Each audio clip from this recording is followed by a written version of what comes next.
Só a intervenção dela naquele momento poderia salvar o seu povo. Todas nós mesmo, a gente pensa às vezes que uma mulher que tem dinheiro, uma mulher que é rica, que é bem-sucedida na carreira, ou que tem uma família equilibrada, feliz, não enfrenta problemas. Isso é mentira. Todas nós temos problemas. Todas nós temos o dia da adversidade. Todas nós temos questões que afligem o nosso coração e que nos chamam para perto de Deus e que chamam-nos para uma intimidade e dependência absoluta de Deus. Não se engane você pelas aparências do Facebook, pelas aparências do Instagram, pelas aparências da nossa maquiagem ou da nossa roupa arrumadinha. Todas nós temos aflições. Esther não era diferente. Ela estava dentro de um lugar protegido, ela tinha sido escolhida dentre tantas mulheres, ela se cobria de roupas caras e finas, mas uma ameaça, o dia da adversidade chegou. Então a primeira coisa que você tem que entender, como mulher, que toda mulher enfrenta desafios e tem níveis de batalhas particulares a vencer. Eu queria que você pensasse agora no seu nível de batalha pessoal. Você tem o seu. Aquilo que você não sai expondo, aquilo que você não sai contando, mas você sabe aquilo que tantas vezes te prende aos pés do Senhor em súplica, em intercessão, em lágrimas, clamando ao Senhor pela intervenção. Mas uma coisa que é muito comum no nosso meio hoje, nesse tempo de rapidez e de self-service, é que a gente não quer nem orar. A gente quer que alguém ore por nós. A gente quer que alguém estenda as mãos sobre nós e lute a nossa batalha. Quantas vezes você acaba, se você sai de um culto poderoso, Deus falou poderosamente, tocou no seu íntimo, te revelou a verdade através da palavra dele, e você vem, e ao invés de você tomar posse da sua posição, da arma que te foi entregue, que te foi liberada, e se posicionar na trincheira que você tem, você chama outra pessoa para lutar a sua guerra. É muito importante. Esther aqui, ela disse, que vocês, por favor, convoque o povo para orar comigo. Ela não estava sozinha. Então, claro que você deve ter parceiras de oração. Aquelas mulheres que vão orar junto com você. Gente, mas não dá para outra pessoa fazer o serviço sozinho. Por isso Esther disse, eu e as minhas servas também jejuaremos. Então, a primeira coisa que a gente tem que entender aqui, que jejum e oração, gente, não é uma opção. Não é uma coisa assim para quando você estiver folgada. Não é uma coisa para você fazer, quando eu tirar férias, o meu devocional vai ter 1 hora. A oração e o jejum, ela é parte fundamental do nosso relacionamento com Deus.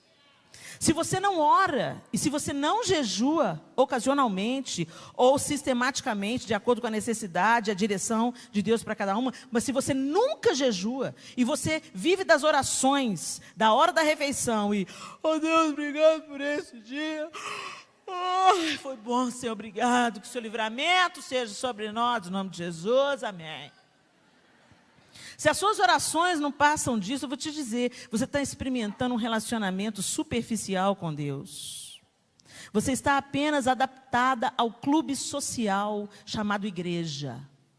Igreja não são essas paredes. Igreja são pessoas. Igreja são pessoas que têm um relacionamento com Deus. E é impossível você ter um relacionamento sem diálogo. Como é que você se relaciona com uma pessoa sem diálogo? Então a oração, ela não é apenas um ritual. Ela é parte fundamental de um relacionamento, como a conversa é parte fundamental de um casamento. E o jejum, às vezes as pessoas imaginam assim, que o jejum de vez em quando, né, pode rolar o jejum. E isso não é verdade. A Bíblia mesmo nos apresenta isso. Mas nós vamos chegar lá. Primeira coisa que você tem que entender. Toda mulher tem a sua trincheira de batalha. Identificou a sua? Ok. Toda mulher se inspira e é discipulada. Para o bem ou para o mal. Então, fundamental na vida de Esther foi Mardoqueu. Ela, diante daquela circunstância, ela se viu intimidada. Eu não posso entrar na presença do rei, porque existe uma lei, que se eu entrar, eu posso ser morta. Mas ela encontrou um bom conselho. Ela encontrou um discipulado, alguém que a orientou, que a direcionou, alguém que falou assim: Esther, presta atenção. Não pensa você que você vai escapar, não. Tome a sua posição, use da sua autoridade de rainha e entra, porque você é a única. Quantas vezes nós recebemos maus conselhos frente às nossas adversidades? Quantas vezes você vai desabafar com uma amiga que fala: ai, mas o meu marido, minha filha, a fila anda, já deu, dispensa esse cara. Quantas vezes o mau conselho bate na nossa porta? Ah, você está nessa igreja, essa igreja está difícil, está dando problema. Chuta o balde, minha filha, vai para outra igreja. Ah, o seu líder pisou na bola? Muda de líder. E assim vai. Os maus conselhos. Gente, a Bíblia diz: as más conversações corrompem os bons costumes. E é fato. Se você está ouvindo, está dando ouvidos a pessoas que têm um discurso diferente do que a palavra de Deus ensina, foge dessas pessoas. Essas pessoas não vão te levar para um bom caminho. Uma coisa decisiva na minha vida, na minha jornada, foi que eu me juntei com um grupo de pessoas que queria Deus como eu queria Deus. E a gente caminhando junto, quando um fraquejava, o outro levantava o outro, quando tinha problema, a gente resolve e prossiga. Mas foi fundamental para o meu crescimento, para o meu amadurecimento espiritual, caminhar com gente que tinha bom conselho. Às vezes pessoas que foram duras comigo. Teve uma época que eu virei e falei assim: meu Deus, mostra para a Ezenete outra pessoa para ela pegar no pé.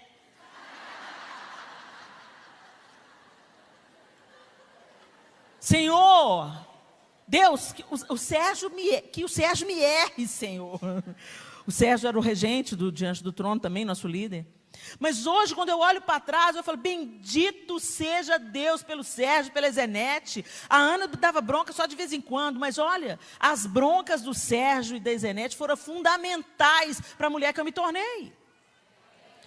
Por que você não chegou na hora, Helena? Outro dia eu desci para uma ministração e a pessoa virou para mim e falou assim: você foi pontual? Eu disse: mas você não marcou 7 horas? Sim, mas você é a primeira ministra que desce na hora. A gente convida aqui ministro de tudo quanto é tipo. Eu já fiquei aqui esperando 2 horas. O período de louvor lá na igreja teve que durar 2 horas, porque a ministra estava no quarto se arrumando. Aí naquela hora eu falei: Senhor, obrigado pelo Sérgio. Porque se você chegasse atrasado, você ficava para trás. Tinha que pegar táxi para ir para o aeroporto. É ruim de receber esse tipo de orientação? Não, é ruim, mas vai tirar alguma coisa boa de você.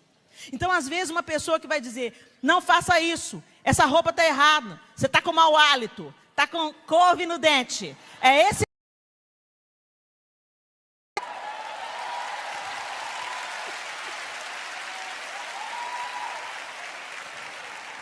A gente não gosta de ser confrontado, a gente não gosta de ser repreendido, mas, gente, a palavra de Deus diz: leais são as feridas feitas por aquele que ama. E Mardoqueu foi esse homem na vida de Esther, e nós precisamos de ter Mardoqueu na nossa vida, porque discipulado ruim não falta. Discipulado ruim não falta. Outro dia eu estava assistindo uma série muito famosa, uma série de televisão muito famosa, da qual eu gosto muito. E ela foi televisionada durante 10 anos. E já está mais de 10 fora do ar. E eu assisti aquela série que falava de um grupo de amigos, e que mostrava a realidade de um grupo de amigos morando em Nova York. E eu sempre amei aquela série, sempre achei divertida, interessante, engraçada. E passei muito tempo sem ver a série. E há pouco tempo atrás, eu fui assistir a série. E a gente vai vendo o discipulado do século sendo colocado na mente e no coração. na aparência de tanta coisa bonita, em torno de tanta coisa bonita, ou dentro, embutido, plastificado, com tanta coisa bacana, interessante, divertida, engraçada, tem um discipulado. Você pode se relacionar com muitas pessoas antes do casamento. Você pode usar droga leve. Você não pode se viciar, mas se rolar uma Maria Juana, não tem nada demais. E eu fico vendo nas sutilezas, nos filmes, nas novelas. E muitas vezes, gente, eu amo cinema. Eu vou sempre ao cinema. Mas a gente tem que ter discernimento, porque um discipulado sistemático está feito. Nós não chegamos até aqui, enquanto planeta e geração, à toa. Madonna está discipulando uma geração. Beyoncé está discipulando uma geração. O que acontece é discipulado. Os jovens olham e querem ser aquela pessoa, querem se vestir como aquela pessoa, querem ter o estilo de vida que aquela pessoa dita. Se ela casa 10 vezes, se a fulana casa 10 vezes, é legal casar 10 vezes. Se a atriz famosa fala, eu quero ter um filho, mas não precisa ser dentro do casamento, e estampa uma revista brasileira, isso tudo é normal, é bacana, é cool. Mas tem um preço. Mas só que ninguém fala, no último capítulo, tudo acaba bem. Mas na vida real não é isso. Eu fico vendo, eu leio muita revista. Nas revistas tem várias modalidades de sexo que são praticadas hoje. A galera hoje está fazendo o barulho, né? Tem uma modalidade de sexo aí agora que o pessoal é o seguinte, começa a transar dentro do carro, e se eles querem que uma outra pessoa entre nessa relação, eles abrem a janela para que o estranho que passa na rua e vê as pessoas se relacionando, façam parte também. Se ela abre a janela, entra e participa. Se elas não abrem a janela, só aprecie. É só para você assistir. Tem pontos específicos na nação que existem para essa prática. Está escandalizado, né? Eu também fiquei quando eu vi a revista. Agora, em nenhum momento falou, em nenhum momento naquela revista, eles estavam divulgando aquela prática como algo novo, como uma novidade. Para você se satisfazer sexualmente. Mas em nenhum momento havia, você precisa usar preservativo. Sexo com estranhos pode te matar. Você, quando tem uma vida promíscua, múltiplos parceiros, você se torna mais vulnerável a uma série de doenças sexualmente transmissíveis. Nenhuma linha. Você lê dezenas de revistas falando de swing, falando de prática grupal, falando de sexo ligado à promiscuidade, mas nenhuma linha sobre o cuidado que você tem que tomar. E o salário do pecado é a morte, mas ninguém fala sobre isso. Fala só sobre múltiplas formas de prazer. Busque o bom conselho. Escolha o discipulado que você coloca diante dos seus filhos. O discipulado que você coloca diante dos seus olhos. Quando eu falo para você ser seletivo naquilo que você escuta, naquilo que você assiste, eu não estou querendo aplicar sobre você uma lei religiosa. O véu que Jesus rasgou está rasgado. Nós não vamos costurar o véu aqui com um tanto de regras de pode ou não pode. Mas o fato é, você é aquilo que você come espiritualmente. Você quer ter o corpo... Eu estou olhando a Márcia Rezende. Márcia, vem cá, Márcia. Ô, gente, olha a fineza dessa menina, gente. Olha, vem cá, Márcia, vem cá, sobe aqui. Márcia está... Pode soltar a respiração, que eu sei que você está bem na fita. Olha como é que a Márcia está. Márcia sempre foi linda. Sempre foi linda. Márcia e Eliazar, que é o marido dela, estão finésimos. Magrinhos, emagreceram. Ela que já era bonita, está ainda mais bonita e mais saudável, né, Márcia? Agora me conta, foi fácil? Foi fácil, Márcia? Você teve que fazer umas renúncias aí? Desde que eu ganhei Mariana, 10 anos atrás, eu perdi 2 antes dela, né? Eu tive que parar de fazer atividade física na época dela e depois não voltei. Fazia de vez em quando. E eu amo fazer, eu tenho essa vantagem, né, Helena? Mas eu voltei a fazer atividade física frequentemente, fiz uma reeducação alimentar. Então, eu perdi 7 quilos. E o Eliazar, meu marido, para ele é muito mais difícil, porque ele era completamente sedentário, ele não tinha histórico de atividade física e uma vida muito estressante. Então, gente, é muito mais do que a estética, é a saúde. Ele perdeu 13 quilos. Hoje ele já acordou cedíssimo para ir para a academia, porque ele é super comprometido e tem que fazer sacrifício. E dorme super tarde todos os dias e ele é super correto na alimentação. Então, não é fácil, tem um preço a ser pago. Tudo tem um preço, né, Helena? Então, isso se chama disciplina. Disciplina. Valeu, Márcia. Primeiro, querer, né?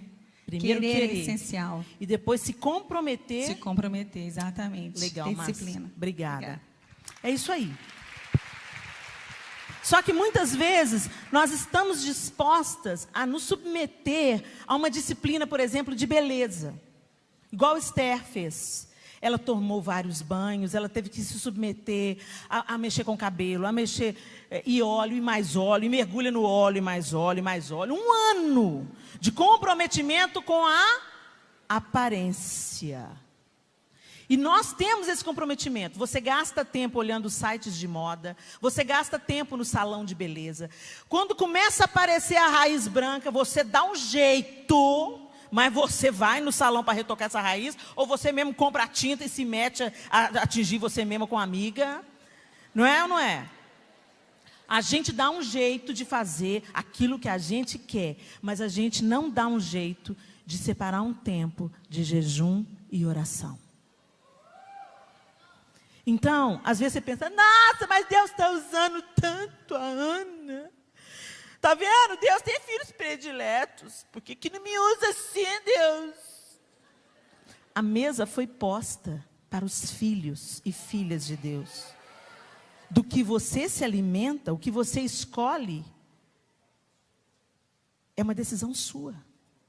Então você precisa tomar uma atitude frente à sua realidade. Esse tempo que a gente está vivendo, gente, é um tempo escuro, é um tempo difícil, é desanimador. Mas se você se alimenta da palavra de Deus, se você jejua, alinhando o seu coração, eu quero que você entenda, jejum não é promessa. Jejum não é para fazer barganha com Deus. Eu vou jejuar para o Senhor me dar aquilo que eu quero. Não. Jejum é para desentulhar o nosso coração e a gente entender o que Deus está falando. Qual é o propósito dele? Qual é a direção dele? Quando Esther começou a jejuar e a orar, Deus deu a ela a estratégia, a sabedoria, para que ela pudesse entrar na presença do rei da maneira adequada. Quando ela escolheu orar e jejuar, ela estava dizendo, Deus, por mim mesma, eu não sei o que fazer. Eu preciso ouvir o Senhor. O que está no teu coração? Gente, é muito fácil.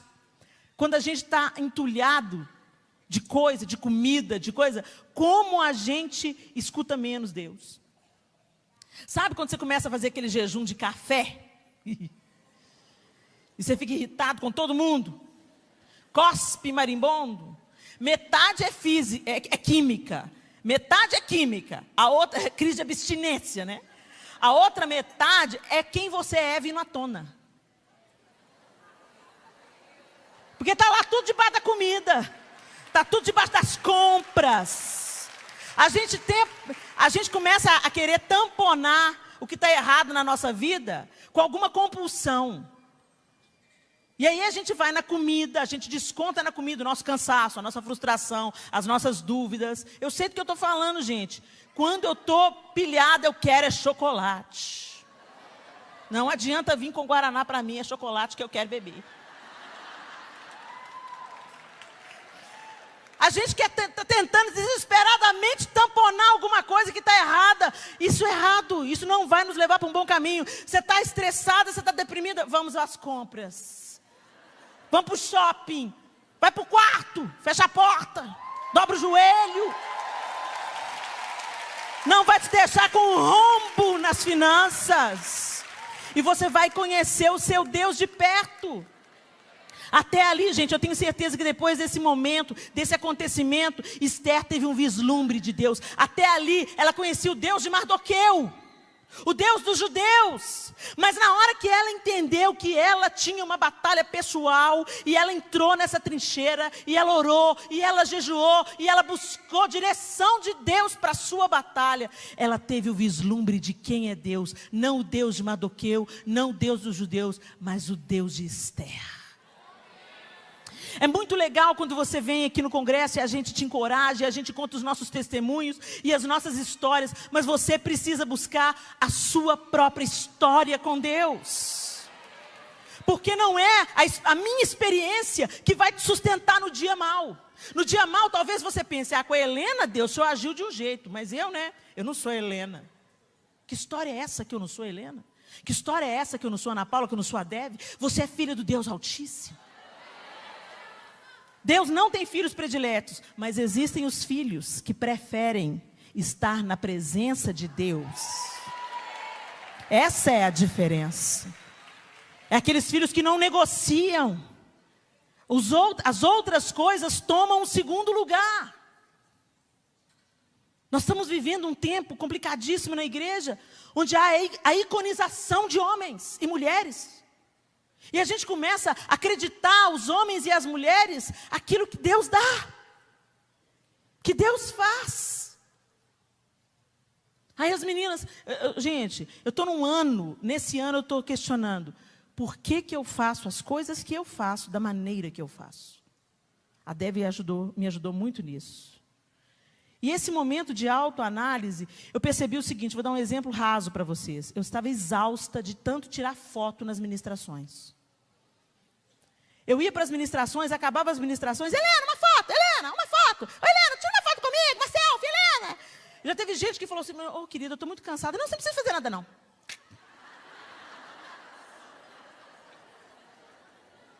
Eu não sou uma coisa. Para você é uma foto, para mim é 100, é 200, é 300 fotos. Você não precisa da minha foto, porque tudo de bom que você vê se derramando em mim é 100% Deus.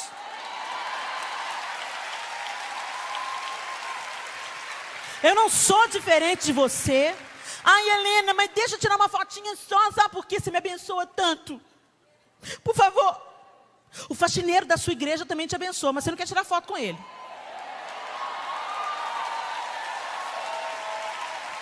Vamos ajustar as nossas motivações.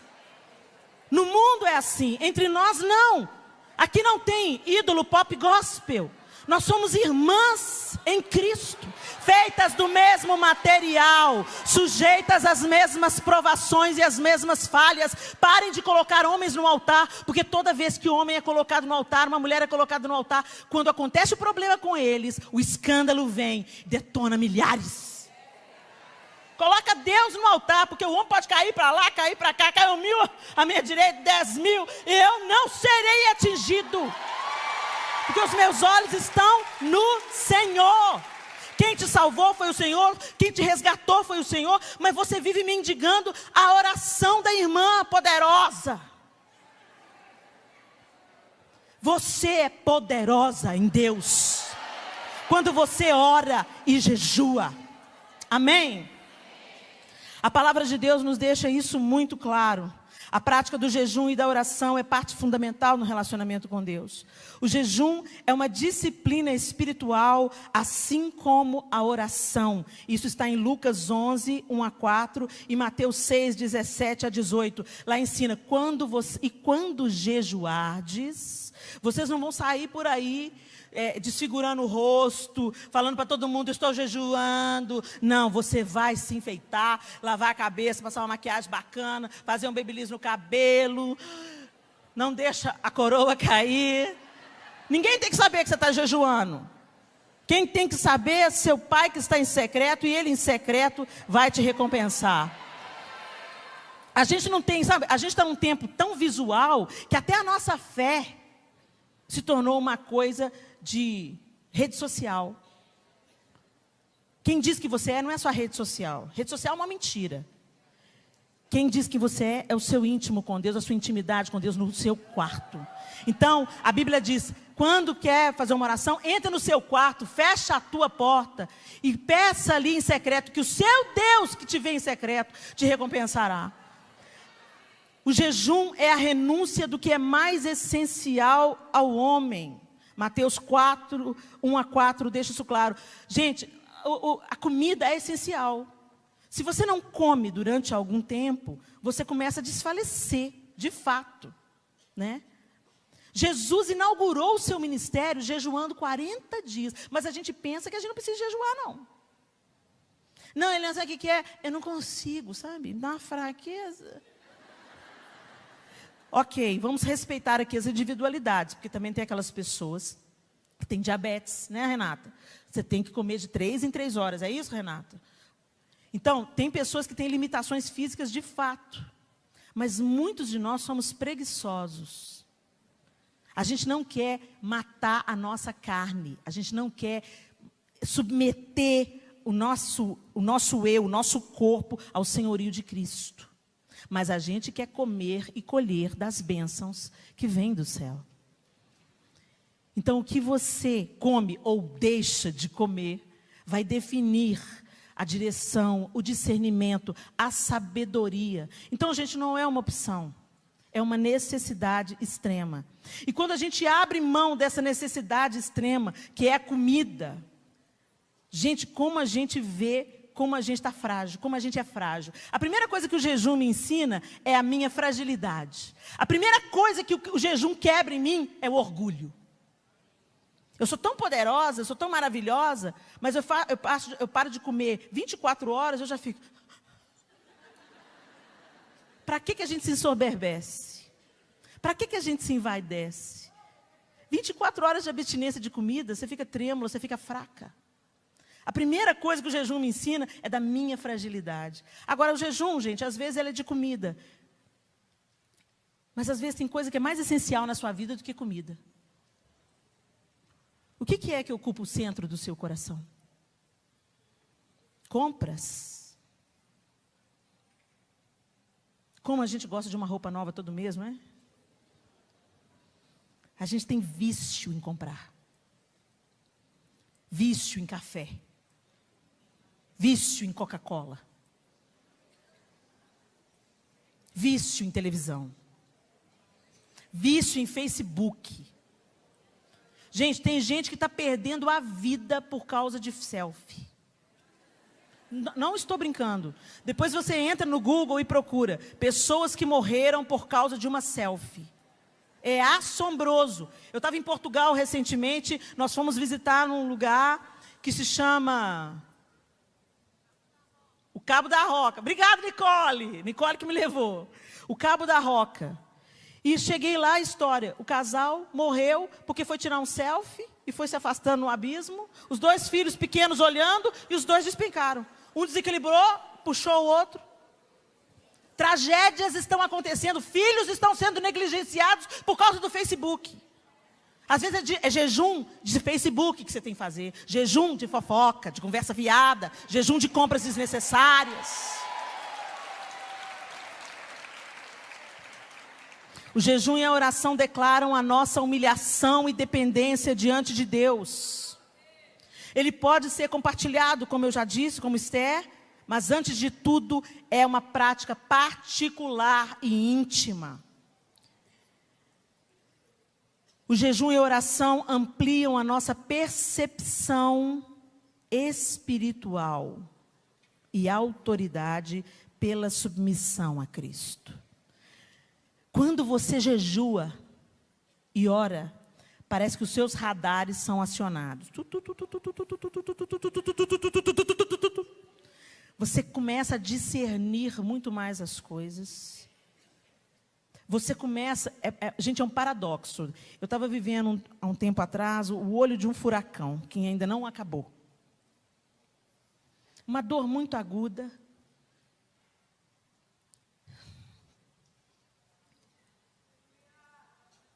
E parece que o inferno inteiro se levantou contra mim. É assim que eu sentia. Mas eu observei uma coisa.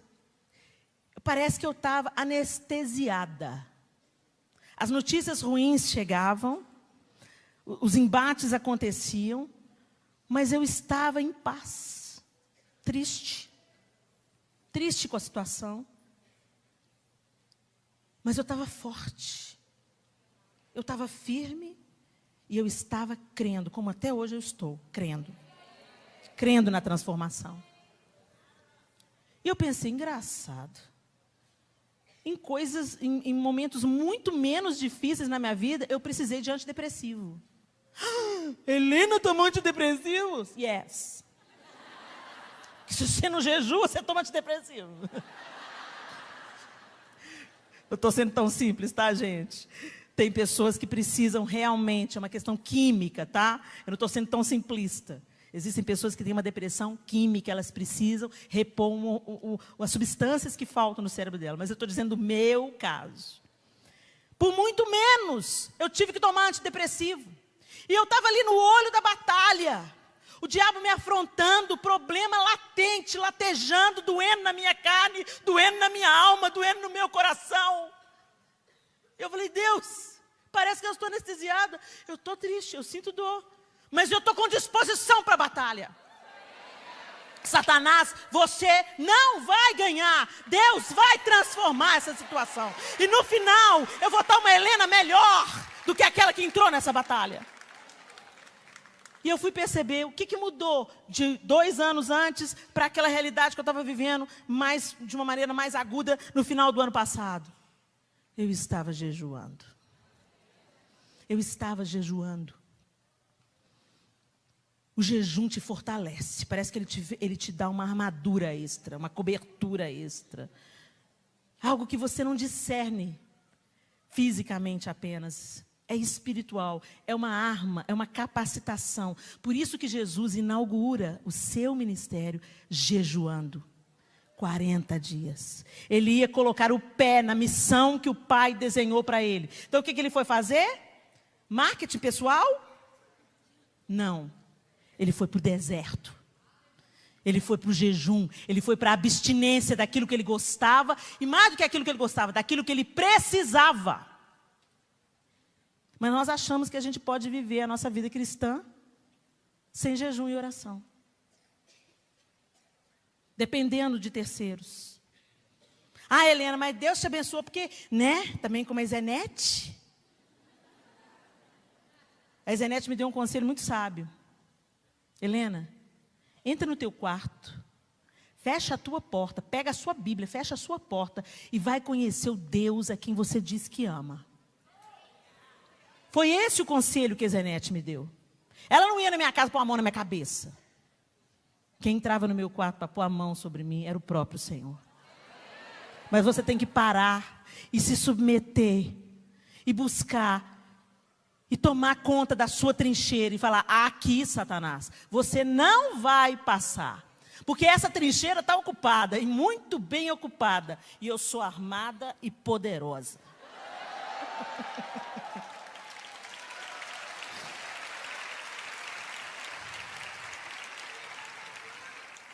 Mas eu também quero dizer para vocês nessa manhã que o jejum dissociado da obediência a Deus e seus preceitos é apenas uma prática religiosa. Tem gente que é vaidoso porque jejua. Tem gente que eu estou pregando aí e está aí assim. Eu sei do que ela está falando. Eu jejuo. Não sou como esses abissais animais. Tem gente que se acha tão santo, que pode entrar na internet para julgar o outro. Eu jejuo. Eu oro. Eu faço, eu aconteço. Eu sou a 4ª pessoa da Trindade.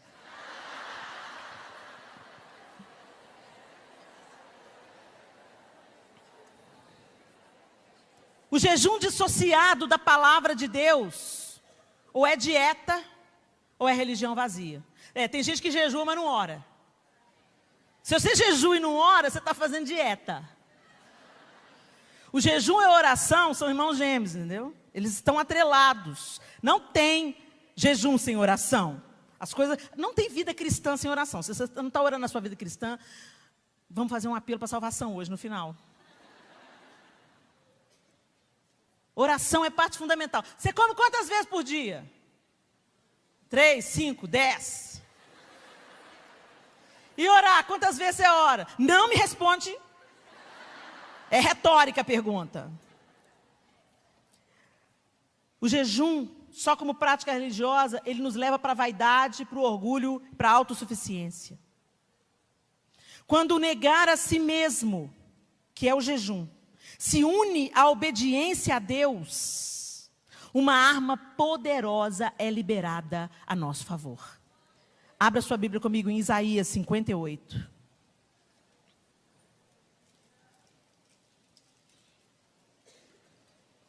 Ô, gente, esse relógio aqui, ele está conspirando a meu favor. É pomba, gente, não é, é pomba, tá? Espírito Santo, lembra, pombinha? Isaías 58. Clama em alta voz, não te detenhas, levanta a tua voz como a trombeta e anuncia ao meu povo a sua transgressão e à casa de Jacó os seus pecados. Deus está falando para o profeta. Todavia, Deus está falando, gente. Todavia, me procuram cada dia. Tomam prazer em saber os meus caminhos. Vêm para os congressos do diante do trono. Como um povo que pratica justiça e não deixa o direito do seu Deus. Perguntam-me pelos direitos da justiça e têm prazer em se chegarem a Deus, dizendo, por que jejuamos nós e tu não atentas para isso? Por que afligimos as nossas almas e tu não sabes? Eis que no dia em que jejuais, achais o vosso próprio contentamento e requereis todo o vosso trabalho. Eis que para contendas e debates jejuais e para ferir descompunho iníquo. Não jejueis como hoje, para fazer ouvir a vossa voz no alto. Seria este o jejum que eu escolheria? Que o homem um dia aflija a sua alma, que incline a sua cabeça como junco e estenda debaixo de si saco e cinza? Chamarias tu a isso jejum e dia aprazível ao Senhor? Porventura não é este o jejum que escolhi?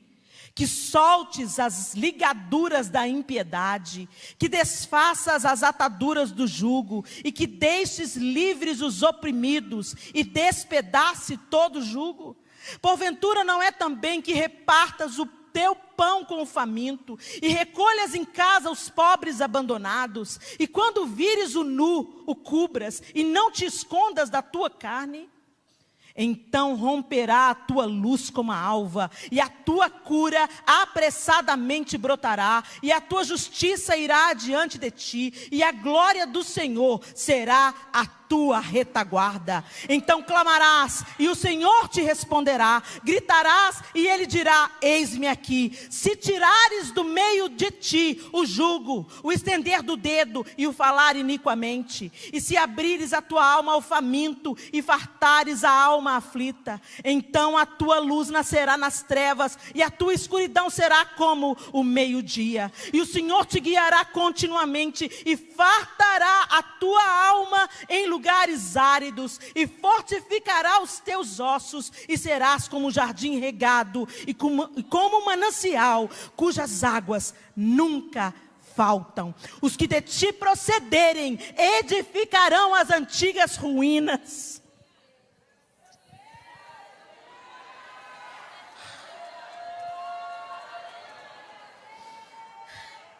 E levantarás os fundamentos de geração em geração, e chamar-te-ão reparador das roturas, e restaurador de veredas para morar. Aleluia!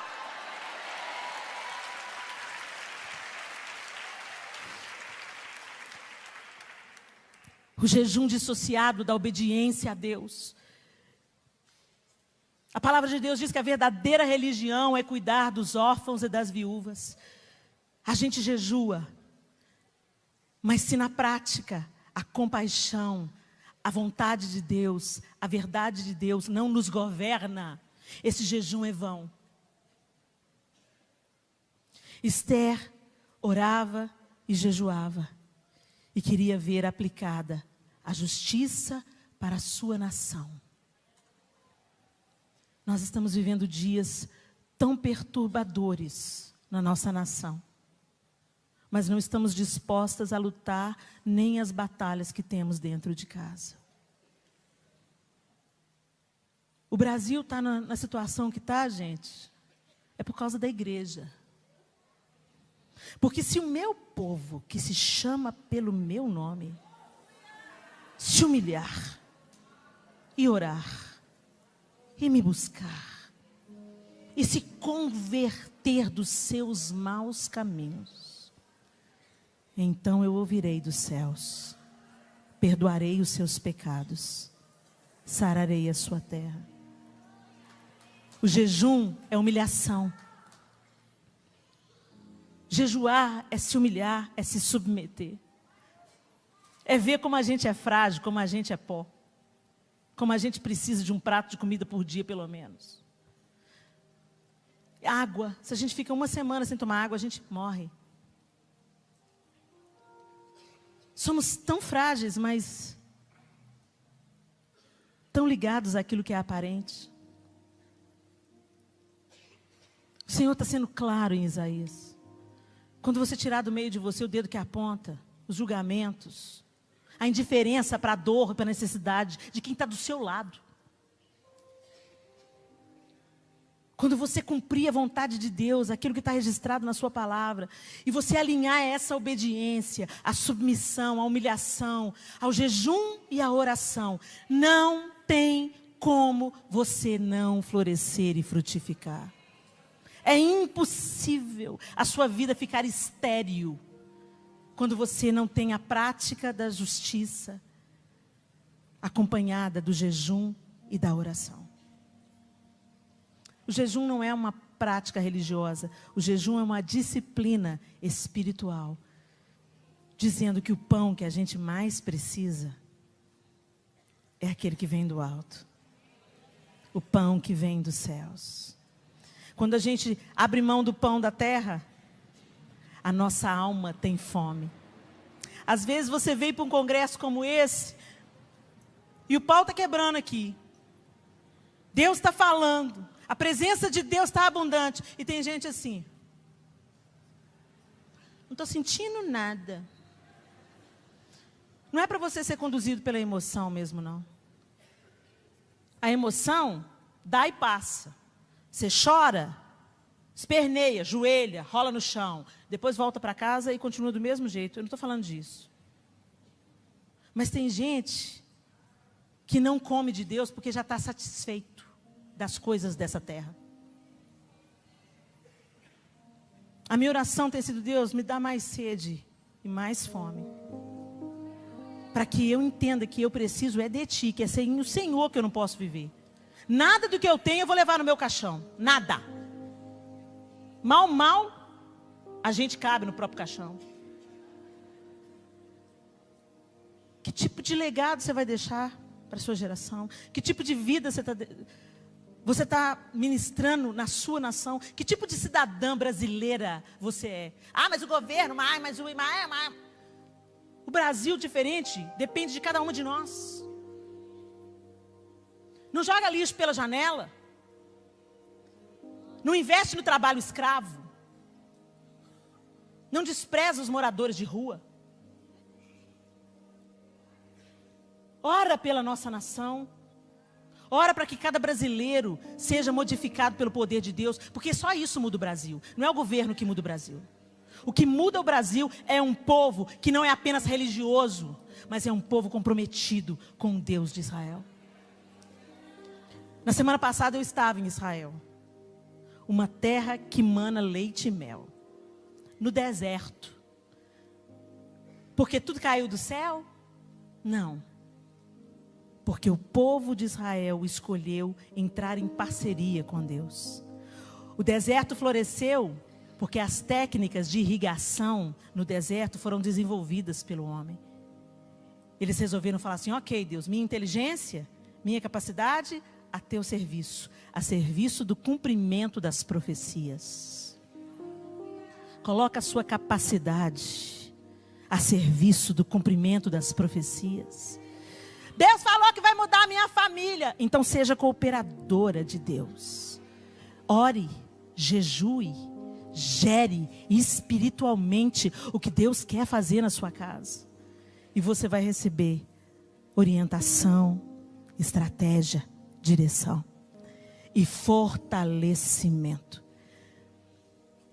Esther sabia disso. Quando ela entrou na presença do rei, ela tinha uma estratégia de Deus. Mas ela também tinha uma disposição. Se perecer, pereci.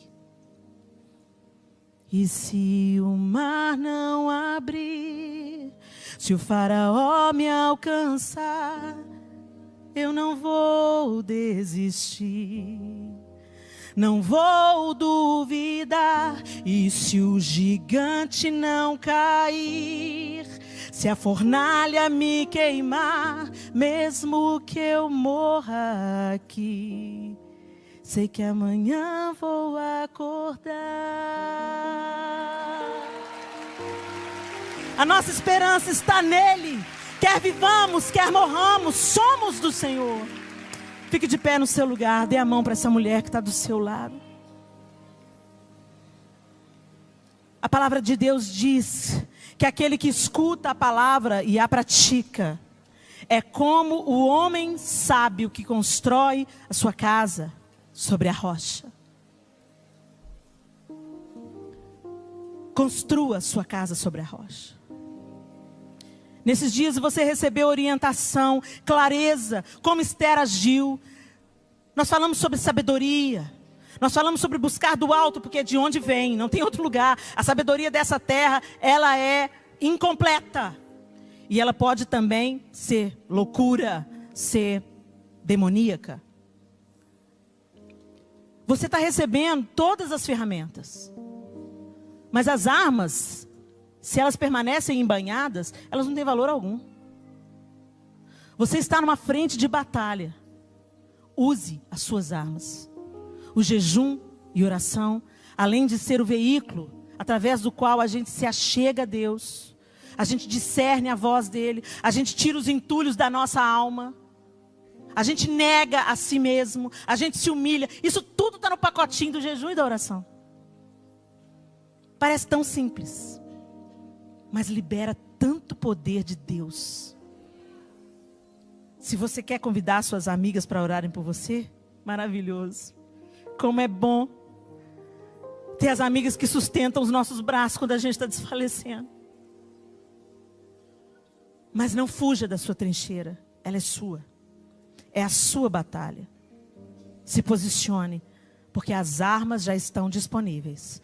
Você só tem que tomar posse delas. Amém? Vamos orar. Feche os seus olhos. Senhor, nós te louvamos. Bendizemos o teu nome por essa manhã maravilhosa. Nós ouvimos com os nossos ouvidos físicos a palavra que o Senhor liberou sobre nós nessa manhã. Mas nós precisamos do que mais um congresso, mais uma palestra, mais do que uma palavra que foi dita por uma pessoa. Nós precisamos que o poder da tua palavra, que nos orienta, nos ordena o jejum e a oração, que o poder dessa palavra seja desfrutado por cada uma de nós. Senhor, levanta-nos, desperta-nos da nossa preguiça, da nossa apatia, do nosso desânimo, do nosso desespero às vezes, Senhor. E nos levanta como mulheres dispostas a orar e a jejuar. Nas nossas trincheiras de batalhas. No nosso casamento. No nosso relacionamento com os filhos. Nos nossos relacionamentos no trabalho. Na escola. Ó Deus, na sociedade onde nós estamos inseridos. Que sejamos profetas do Senhor pelas ruas dessa nação. E que o jejum e a oração mude o nosso coração. Alinhe o nosso coração com o teu coração. Que a gente perceba, discirna a tua vontade, Deus.